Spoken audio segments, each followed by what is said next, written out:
We both had to meet with Gene Simmons. And after that, I got a call back from Gene, and the word was they wanted to go with me. Hey, James, how's it going? Hey, Brandon, how are you? Good. Awesome. Good. So when I do these, I like to start at the beginning of you as a musician and then work our way up to the new record. So sort of going back to the beginning, where did you grow up and how did you get started in music? I grew up in Milford, Connecticut, and music has been a part of my life since I was maybe 13 or 14 years old. At first, I wanted to be a professional baseball player, but as soon as I saw the Beatles, I changed my career direction and picked up guitar. And from then on I never turned back. Music was always it for me. No other way to go. Did you start taking like lessons, that kind of thing? And also, how did you start singing? Well, I actually I was a singer probably before I was a guitar player.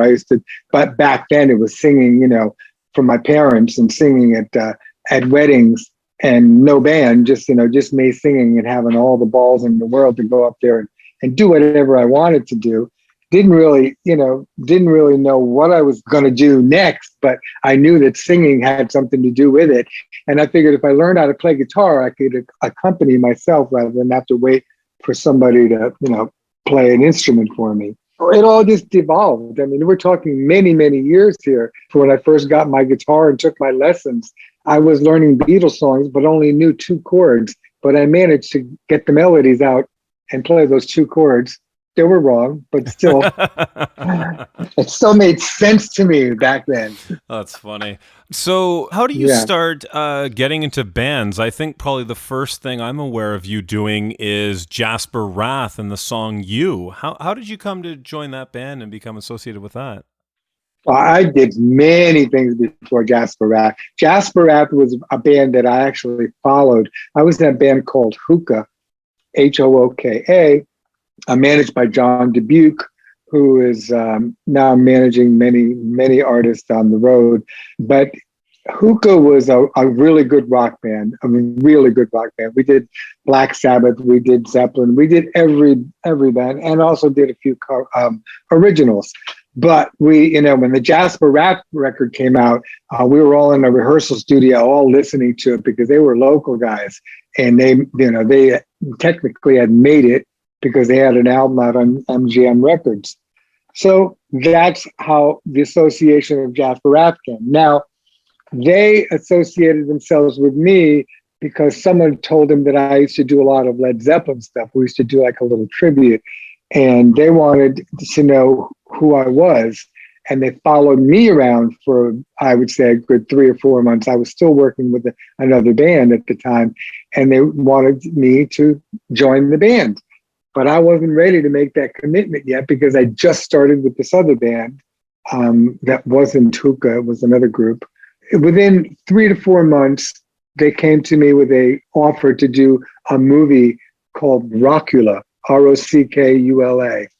And they had 2 songs and they needed me to sing them. They just knew I'd be perfect for them. So I did do the vocals for them and actually loved doing them and working with them. So that was when I made the change to join Jasper Wrath. And it was quite an experience that I've never experienced in my life because the drummer, who was the leader of the group and then pretty much the mastermind, we had rehearsals maybe 6 days a week. 6 days a week from morning. It was a job, maybe from 8 o'clock in the morning till 4 o'clock in the afternoon. That's what we did, unless we played a show. And the reason being is because the music was very progressive, very Yes, very Gentle Giant, Genesis, that type of music, but it was all original. And it needed to be played, it needed to be rehearsed that much before we could actually do a 30, 40-minute show. We did that for about a year, played with Electric Light Orchestra, did a few other gigs that were, pretty notable.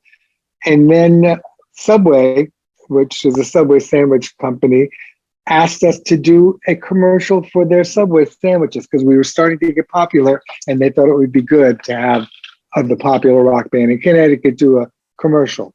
So we did the Subway song. It was "When You're Hungry, Make Tracks for Subway." It was very, very simple, but it had a rock. It had a rock thing to it. You know, the riff was cool, and they played that on WPLR. Oh my God, maybe 50 times a day because Subway was paying for it. So literally, when we used to do shows at Toad's Place, and we played Toad's quite often. Are you familiar with Toad's Place at all? I am, insofar that I'm reading the Fates Warning book right now, who are also from Yeah. Connecticut, and they talk about toads all throughout that book. Funny enough, they mention the next band I want to ask you about after is Eyes. They talk about that band too. So Yeah. Well, Eyes happened after Jasper Wrath. So, you know, there's a long story on that. But Jasper Wrath, from the time we did the Subway commercial, they had so much popularity, and we were playing the damn commercial live because people wanted to hear us do the commercial. It was like our encore. It was ridiculous. So, you know, that's how it got. I mean, the shows were progressive. They went over so well. People literally didn't want to do anything but sit and watch us play. And it was amazing back then, you know, to be able to do that in clubs. So we did that for a while, and then we got interest to do a single. And again, Subway came to the picture. They wanted to finance it. So the song was You. That song got recorded. We went to New York, recorded it. Flip side was General Gunther. And that song became the #1 song in the tri-state area with a label that was called Subway Records. I mean, come on. It's like, you know, who can make this shit up? Yeah, no kidding. But that's the way it was, you know. From there, Capitol Records became interested in Jasper Wrath. Keith Emerson, Keith Emerson. It was the other guy. There was two. Rick Wakeman. Rick Wakeman. That's the guy. He's speaking with Jeff Canada, how he loves the band and wants to do something with us. Everybody wants to work with Jasper Wrath. We had something going with Capitol Records, but what we wanted to do was a live record. That was the thing that people were doing back then, was live records. It just happened to be a popular thing to do for bands like ourselves. So that didn't happen. They wanted to do something more studio. Our management was heavy management in New York City, and they turned it down. So that didn't happen either. At that point, I became really frustrated and just said, you know, we're throwing away a lot of offers coming our way, and in hindsight, that was a compliment. If we're turning things down, we should have just hung it out, or I should have, you know, stuck it out. But I didn't, and neither did the rest of the guys. And we split and we formed Eyes, which is a version of Jasper Wrath, except we were way more commercial. We were doing half covers, half originals. And we were playing clubs 7-8 nights a week, and we never charged the fee to play. We said to a club, we'll just take the door. Whatever the door is, we'll play. You don't have to guarantee us any money. And it was amazing. We filled out and sold out clubs every night. That's how popular that band was. That's crazy. Well, it's funny. I had no idea you were in that band. I'd say about a decade ago, I stumbled upon, the We're In It Together album.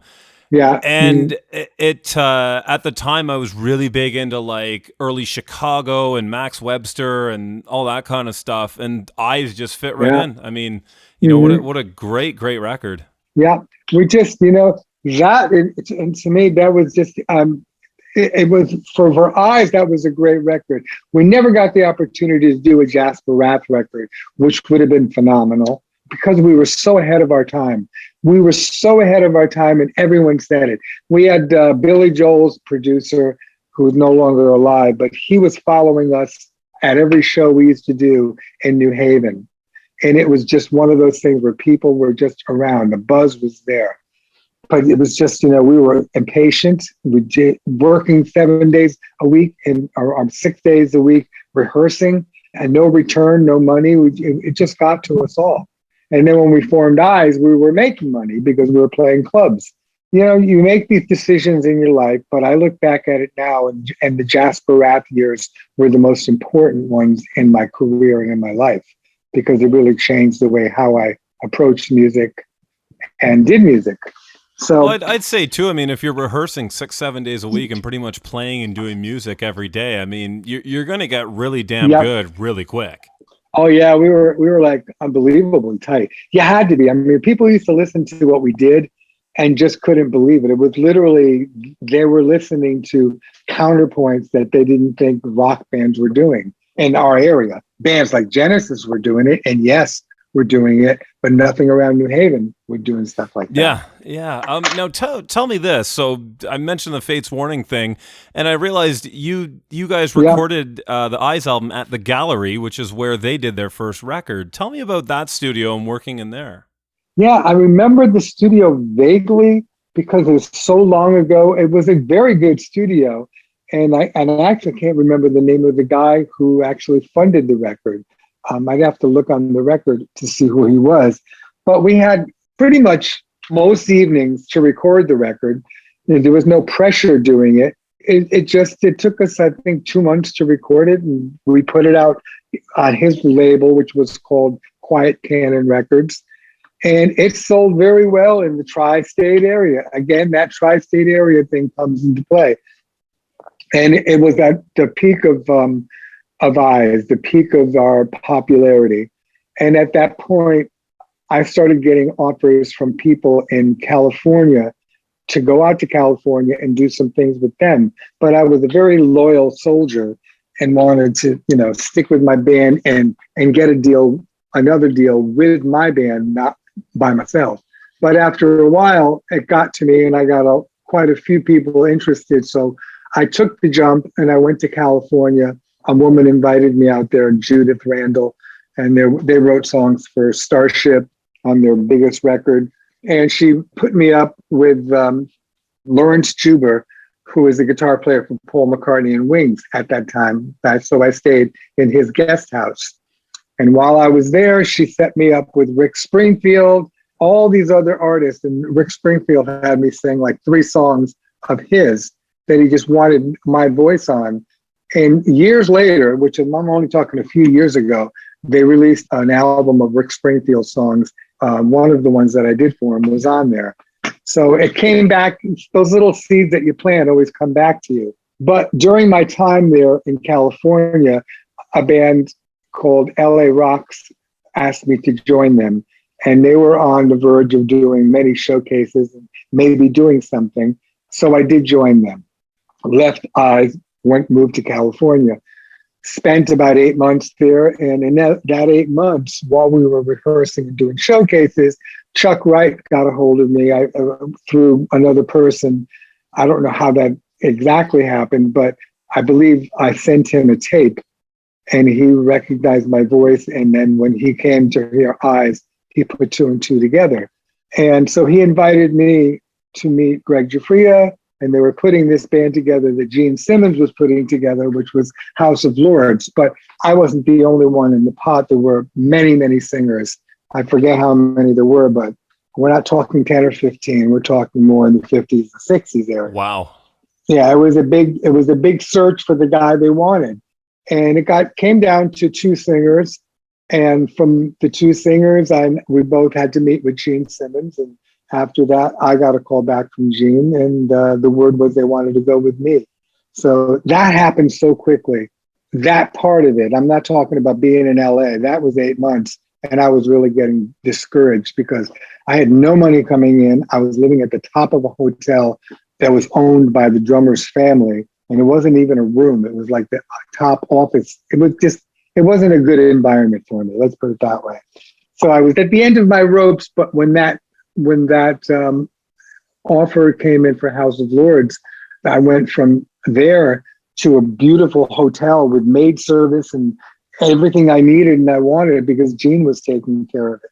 And it was amazing. And then in the studio within 3 weeks recording a record because all the songs were already recorded. They just didn't have a singer to sing. Oh, okay. Yeah, they had their record in the bag. Everything was recorded. It was just me going in there and doing the tracks. So that was and working with Andy Johns of all people. I mean, this guy was my idol because he worked with Led Zeppelin and all the bands that I grew up loving. And I'm in the studio with this guy. So I thought, boy, this is intimidating. It didn't end up like that. We ended up very close friends and stayed that way till he passed. But what a time. It was amazing. Tell me how, Andy, because, some producers they're pretty much there to hit the record button and just make sure everything's sounding right. And other people are like really, really coaching the musicians and whatnot. Was Andy more of that second category? Well, everyone has different opinions on how they work, how Andy is, because I'm sure he works differently with whoever they're working with. It could be the band or whatever. With me, I was a new guy, so I would go in there. I wanted every take to be perfect. That was my goal. And he was, kind of sitting me down saying, you did like 5 tracks. Out of those 5, I have everything I need. And he'd play me stuff. And I'd say, yeah, but I could do that better. And he'd be like, no, you can't. This has more feel. This is what you want to have on a record, that they can feel what you're actually saying. So he was literally giving me an idea of what my potential was, but maybe I didn't even know my potential that much. He explained it in a good way. And one time he had me in a headlock while he was explaining it because I kept going. I kept saying, I can do this better. You got to let me do it again. And then he came out there, listen, you little wanker.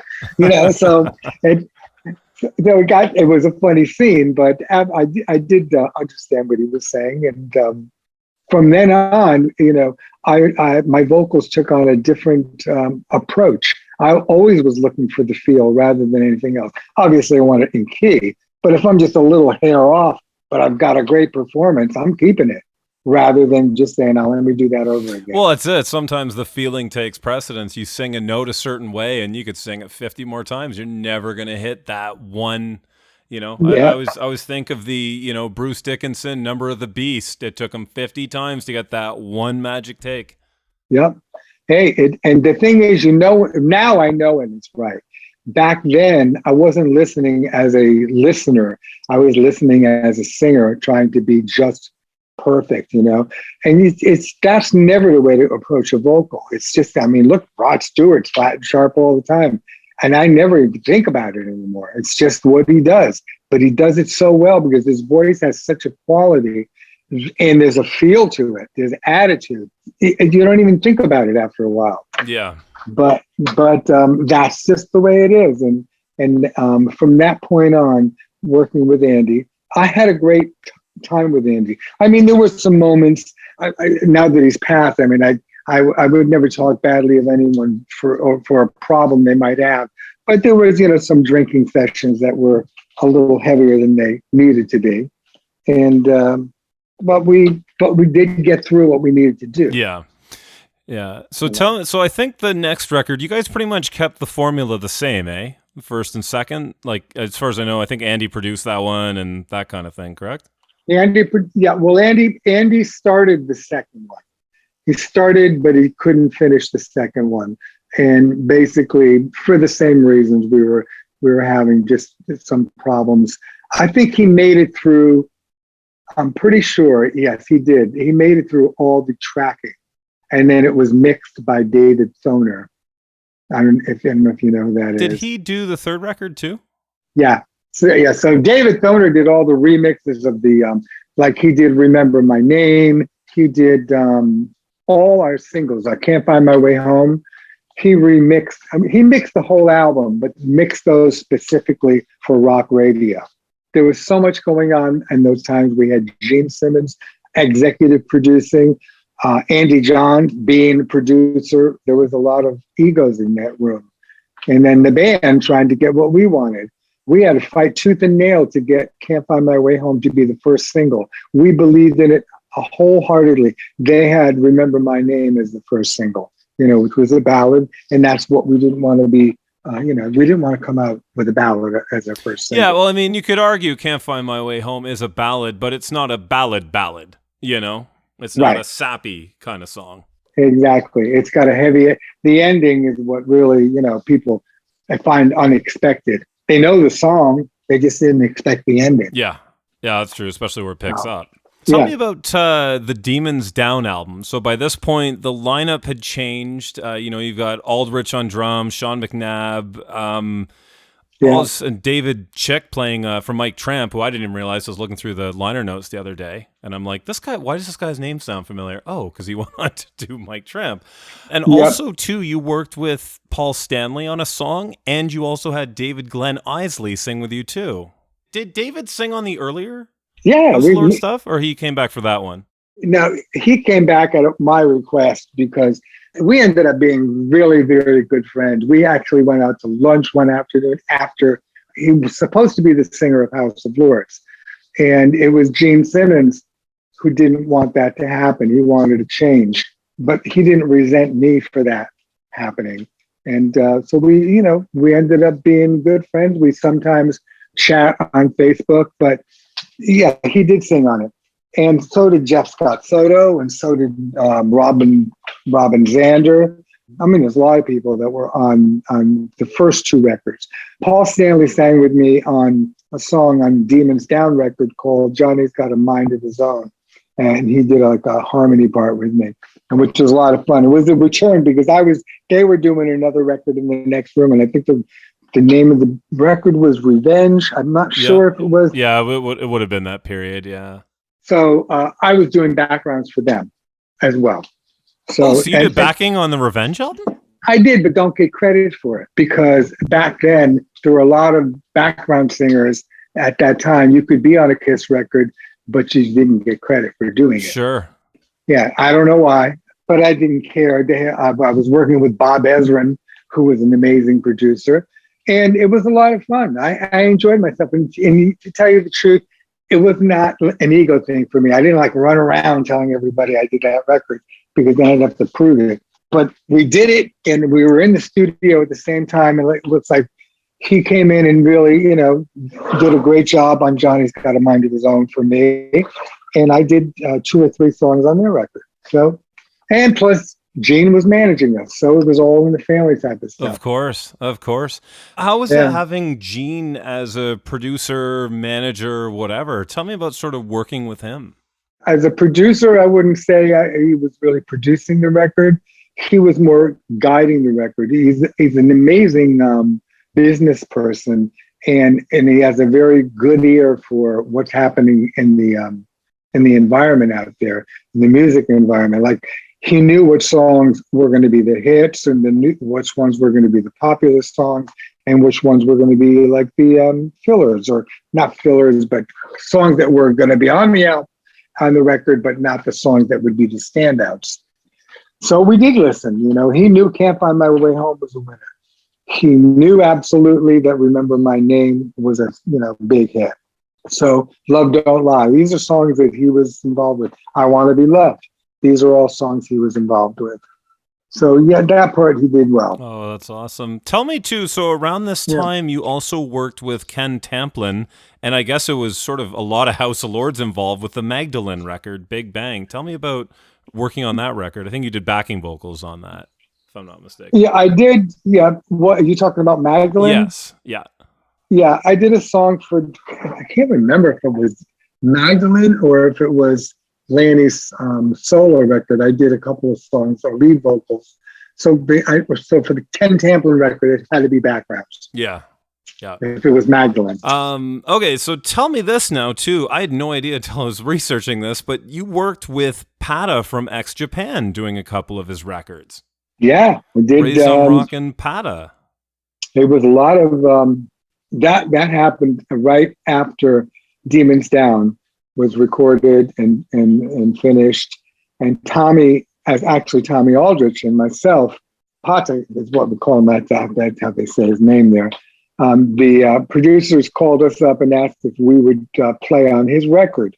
And so Tommy said, yeah, I will. And I said, well, I don't know his music, so I'll go and listen. And so I went there, and then they gave me a song, and they said, would you just try learning this song and singing it? And I did, and they were really happy with it. So they had me do all the vocals for the record. And I don't remember, I think half the record is vocal, half the record is instrumental. And then they had the bass player from Vanilla Fudge, Tim Bogart, but he just passed away as well. Boy, everybody's leaving the planet here. But so after we did the the Pata record, they flew us to the Mojave Desert to do a video over there, which I'll never forget. It was fucking hot in the daytime and freezing in the evening. It was just, a nightmare. And we went on a prop plane to top it all up. I'm not great on jets. And I was like on this plane thinking, oh, this is it. So we did that. We did the video. And then Pata says, I have a big tour in Japan we want to do. And they literally threw money at me and Tommy. Literally. I mean, I won't even say how much because it's embarrassing. But we did. Knowing how big Japan is in Japan, I believe it. Yeah. I believe it. It was pretty amazing. And it was 5-star everything. So I get to Japan and, it was like, people were waiting for us. They knew we were coming. And I was like, I mean, I was there twice doing promo for House of Lords. I never seen anything like this. But so X is pretty big there, that's for sure. And I found that out really quick because the rooms we played and then doing the shows. The first night that they had us in Japan, I didn't even realize that they did this, but they had us booked on a TV show. And it wasn't even like, we could just play the song and just kind of sing the words. It was live TV for everybody. The band didn't play live, but I had to sing it. Oh, geez. And I didn't understand that. I said, well, Jesus Christ, if they can play it. And I was jet lagged like crazy. Sure. I said, this is amazing. They gave me some kind of, I will say medicine. Because I was jet lagged to the point where I didn't know where I was. Yeah. And anyway, after that 10, 15 minutes, I only heard the actual live recording of it recently, about maybe 6 months ago. It was really good. I couldn't believe I sang that good, considering where we were. I mean, I didn't move that much because I was a little out of it, but there was live TV doing that song as our first show. And then from there on in, it was just whirlwind 3-4 weeks of just touring. And it was nonstop. It's unbelievable. Were you sort of having to, avoid people in the crowds as much as possible when you weren't playing? Like, were you guys sort of followed to hotels and that sort of thing?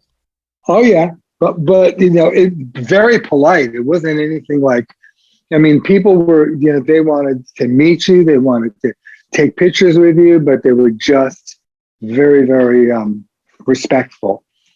And, like I said, I had no idea with Pata that he was that famous or the band was that famous. I didn't know anything. The only thing I knew about Japan was that a band from Japan recorded one of my songs, a band called XYZ.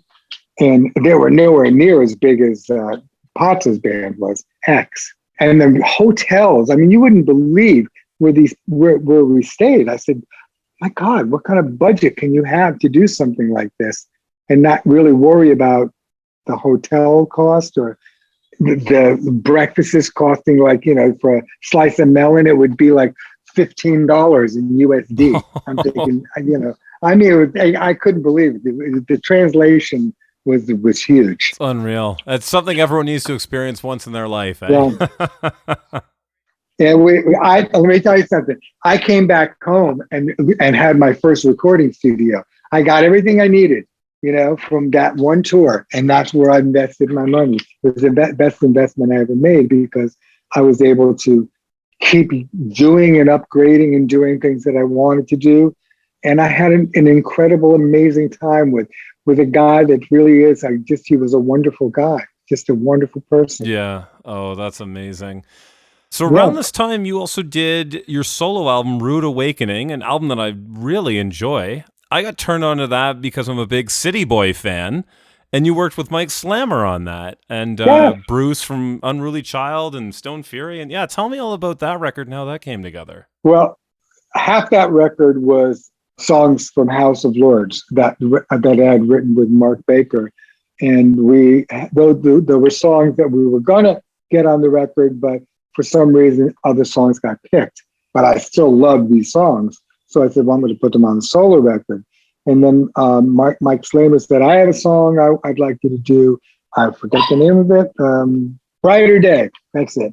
And I said, wow, what a great song. I said, okay. So I recorded his song. Bruce had a song called, he didn't have it completely done, and I put a vocal on it and did lyric on it. It was called Best Girl. And so, yeah, there was some great people on that record. And that record was really done partially in my studio and Mark Baker's studio. That was it. And we gave it to Now and Then Records. They put it out.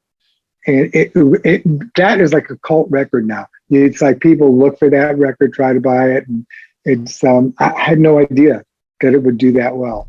Because it really was, Yeah, I don't own that, and I don't. I haven't honestly attempted to look for it, but I wonder if that's one of those records that's probably going for like $100 on eBay right now. Yeah, it does, and I've had people, label people, call me and ask me if I would like to reissue it. In other words, they would pay me like whatever and they would print up 5,000 copies or whatever amount of copies. And I've held off on it for a while, and there's one person I'm speaking with now about possibly doing it. I just want to do it right. There's another 7 songs that are on it that were tagged on from a live performance I did at the Gods of Rock with Chuck Wright and Lanny. It's all acoustic, and it's acoustic parts of those songs. In other words, Pleasure and Pain, and songs like that, they're all done, but done acoustically. And it's a nice addition to the Rude Awakening record. Yeah. So let's jump back to House of Lords now. So you guys got back together in the early 2000s. What brought you guys back together? Was it just you all got in touch with each other and said, let's do this again? Or was it a label thing? Or what brought you guys back? Well, no, what brought us back, is Frontiers Records asked us to do a record. They actually asked Ken Mary and Chuck Wright and Lanny, because I was pretty much out of the business at that point.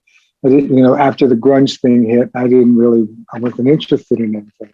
So once we did that record, it didn't do well for many reasons. It wasn't really like a House of Lords record. It was too alternative. So then Serafino asked me if I would like to do a House of Lords record, but do it more in the vein of the original. And so I said, yes, I could do this, but probably not with the same members, because they don't want to do that kind of stuff anymore. So that's how we started with World Upside Down. World Upside Down all the way till this record. That's what we've been doing, just putting out records on Frontiers. Yeah. Now, at that time, you brought in, how did you get to know, like, have you known Jimmy Bell for a long time, or did he just audition all my life? All your life, eh? Oh, yeah. We come from the same state. We played the same clubs. I've known Jimmy. I knew he was the best guy around. And when I was looking for a guitar player, he was the first guy I called. Didn't call anybody else. So, and then he told me about BJ, and I didn't know much about BJ, but he told me, oh no, trust me, he's a good player. He's a good player. And that worked out too. And we stuck it out for a long, long time. And it's only this record that we don't have BJ with us, but we do have, Chris Tristram, who's actually playing bass now. I didn't play on the record. I played bass on the record, but he will be touring with us. And Jimmy will be touring with us, but there'll be a different drummer, the drummer who played on the record. Right. So obviously you said, like, last record versus this record, the rhythm section, is completely different. Tell me about, this new album. Is this a COVID record you did during the lockdown kind of thing? Or has this been something brewing longer than that? No, it's a record that we have been working on for a good year. It had really nothing to do with the COVID, because COVID was pretty much on its way out. So it wasn't like we were locked in a basement trying to do this. Yeah. I started working with Mark Mangold. I met Mark through a friend, Fiona Flanagan, and Fiona, had high praise for him. And it turned out that I really knew a lot of what Mark did, because he worked with Michael Bolton, and I know all of Michael Bolton's stuff because we live in the same state. So there was a circle that kept coming around where we know people, but you never worked with them. And that was one of those times. So once we started writing for the record, it happened quick. We were writing stuff and we were going, this is really something special. And we knew it. and we just kept going and kept writing and getting songs on tape as fast as we could. And within about a year, we had everything done. And now the album's released and actually doing really well with reviews and fan feedback. It's been really great. Oh, yeah. I've been listening to it for the last couple of weeks. And even today, I took it out in the car before the interview to reacquaint myself. And fantastic. I think it might be your best record in like a decade. Like it's not to dismiss the other ones, but you guys really hit this one out of the park. I do believe that also. I think it was just the shot of insulin we got just going in there and everybody's feeling like, okay, this is exciting me. We were all excited because we were doing something that was away from what we had been doing for the last 9 records and more like what we were doing in the first 3. That kind of energy and that kind of inspiration, that was there. And that was what was lacking maybe on the last few records. Although the last few records were good records, you can't put your finger on things, but when you hear what you want to hear, then you kind of just have to judge it by that. Yeah. Do you guys have any tour dates coming up in the next little while? North America, Europe, anywhere like that? They're being put together as we speak. We're doing Europe first, and it's going to be launched from a place called Wales, England, and it's a concert called Hard Rock Hell. And it's a 4-day affair, and we'll be headlining one of those nights. Oh, that's amazing. Yeah, it's going to be a lot of fun. Now, I'm in Canada, but I'm right next to Detroit, and I've seen you guys at the Token a couple times. Are you guys going to, like, not even Detroit, but you guys are planning to hit North America for the next leg? Yes, absolutely. We're going to do some stage tours as well, some casinos, whatever the agencies want to do. We're traveling with a bigger show this time. Like I said, background singers, a massive keyboard setup. So it's a little bit different than we did before, which was just 3 musicians and myself. Yeah. Now it's going to be a real, because there's so much on the album that we have to recreate, and rather than to pipe it in, we're just going to do it with the, we hire people that'll be there. Oh, that's fantastic. I can't wait to see it. I'm hoping you guys hit somewhere near Detroit. I'd love to come and check that out. Absolutely. Well, I would let you know awesome. For sure. Thanks so much, James. I want to thank you so much for taking the time out to do this. You're welcome. Best of luck with the new record. I'm really, really enjoying it, and I'll definitely be listening to it more in the coming weeks. I hope to catch you out there on the road. And, I got to say, it was really a pleasure getting to hear the stories, especially for me, the Eyes record, because I'm I love House of Lords, big fan of that. But I was such a massive fan of that Eyes record from back in the day. Wow. That's fantastic. It was great to talk about it. I haven't spoken about it in a long time. Oh, that's great. So good to hear. All right, James. Well, thanks again. I'll let you get to it. And I can't wait to hear what you guys have going up next. Thank you so much. You take care, Brandon. Yep, you too. Thanks again. Bye-bye.